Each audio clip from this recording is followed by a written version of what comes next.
Hola, esta es la clase virtual número 14 de Inglés Técnico 2. Hoy vamos a ver una construcción que se llama voz pasiva más infinitivo.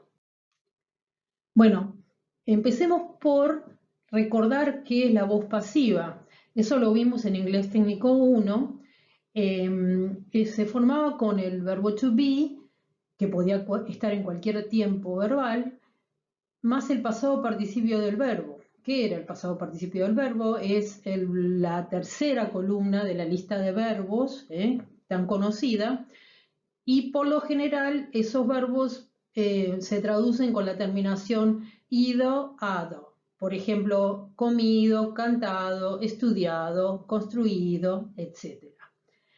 Les puse a continuación la número 1, es una oración en voz pasiva típica, tradicional, digamos. This house was built in 2002. Esta casa fue construida en 2002. Y también se acuerdan que la voz pasiva se puede también traducir como pasiva con con la palabra C, no la letra C, S-E. Es decir que yo puedo decir, esta casa fue construida en 2002 o esta casa se construyó en 2002. La segunda sería un ejemplo de la voz pasiva con C. Bueno, ahora hablemos de esto nuevo, que es voz pasiva más infinitivo. Bueno, van a encontrar una construcción en la que va a estar la voz pasiva, es decir, el verbo to be más el pasado participio del verbo, a continuación la palabra to y un verbo en infinitivo. Toda esa construcción es necesaria para que sea un caso de voz pasiva más infinitivo. A ver, vemos el primer ejemplo. Ginóbili is thought to be the best Argentinian basketball player. Bueno, is thought es el ejemplo o es la parte de la voz pasiva. Is thought. Y to be es un to más un infinitivo. Ahora, a continuación, luego vamos a ver cómo se traduce una oración así. Pero antes quiero que pasemos a la segunda para que vean que también tiene estos componentes. Dice, Jeff Bezos is considered to have one of the greatest fortunes in the United States. Bueno, is considered es voz pasiva y to have es to más el infinitivo. Bueno, vamos a ver ahora cómo traducimos este tipo de oración. Ahí tengo la primera oración que les había mostrado. Bueno, empiezo siempre por la parte de la voz pasiva. Por eso tiene un 1 abajo de if thought, para que ustedes sepan que por allí se empieza.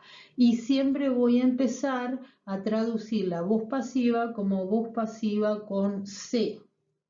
Bueno, entonces, esa es la primera parte.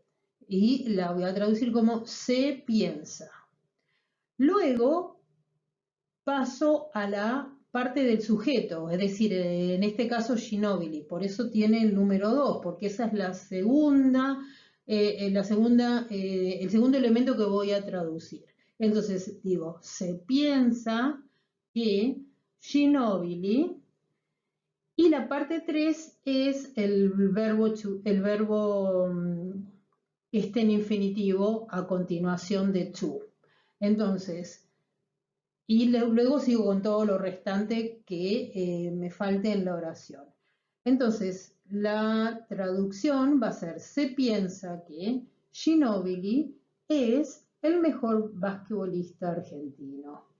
Ustedes sigan este orden. Empiezo por la voz pasiva, siempre empezando con C, luego voy para atrás y nombro al sujeto, por ejemplo en este caso era Ginóbili, y luego voy al verbo en infinitivo y termino la oración con lo que me reste. Vamos a la número 2.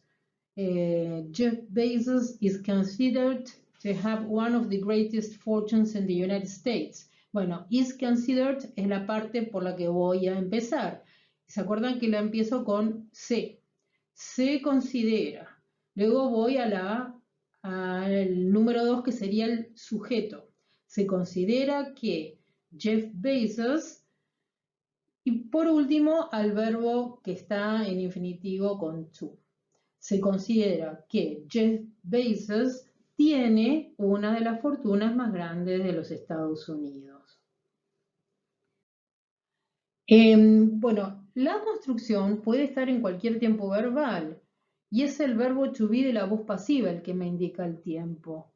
En estas oraciones que vimos previamente, la de Ginóbili y la de Jeff Bezos, la construcción estaba en presente.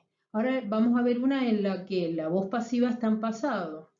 La número 3. They were supposed to finish early. Were supposed, no dice are supposed. Entonces esa construcción en voz pasiva está en pasado. En consecuencia la voy a tener que traducir en pasado. En vez de decir se supone, como está en pasado va a ser se suponía. Acuérdense que empiezo por la parte de la voz pasiva y la traduzco con se. Se suponía que, luego voy al sujeto, que es ellos, se suponía que ellos, y finalmente el verbo que está en infinitivo con to. Se suponía que ellos terminaban temprano. Terminaban, finished, quedó en pasado. ¿Por qué? Porque tengo que hacerlo coincidir con la primera parte de la oración. Como está en pasado, se suponía, entonces también voy a conjugar terminar en pasado. Se suponía que ellos terminaban temprano. La oración número 4 tiene la parte de voz pasiva en futuro. Fíjense que dice will be. El verbo allow es permitir. Entonces, he will be allowed to sit here. Empiezo con la voz pasiva con se en futuro. Se permitirá, o decimos se le permitirá. Luego paso a la parte 2, que es el sujeto. Es él en este caso. Se le permitirá a él. Y luego la parte del verbo en infinitivo con to. Sentarse aquí. Se le permitirá sentarse aquí. A veces si sabemos quién es, de qué estamos hablando, no decimos se le permitirá a él sentarse aquí. Eso puede ser obviado. Se le permitirá sentarse aquí es perfectamente entendible si está en un contexto, ¿no? Bueno, vamos a una oración que saqué del texto del ejercicio 6.1, que yo la había traducido cuando leímos el texto y les dije que después lo íbamos a ver más en detalle, porque en realidad es un ejemplo de voz pasiva con to.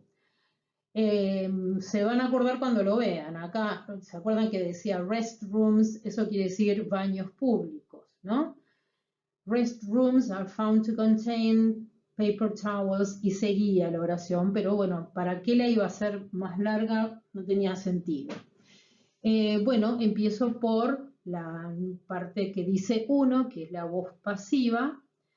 Se encuentra que, luego paso al sujeto, que sería los baños públicos, restrooms. Se encuentra que los baños públicos, y luego voy finalmente al verbo que está en infinitivo con to, contienen.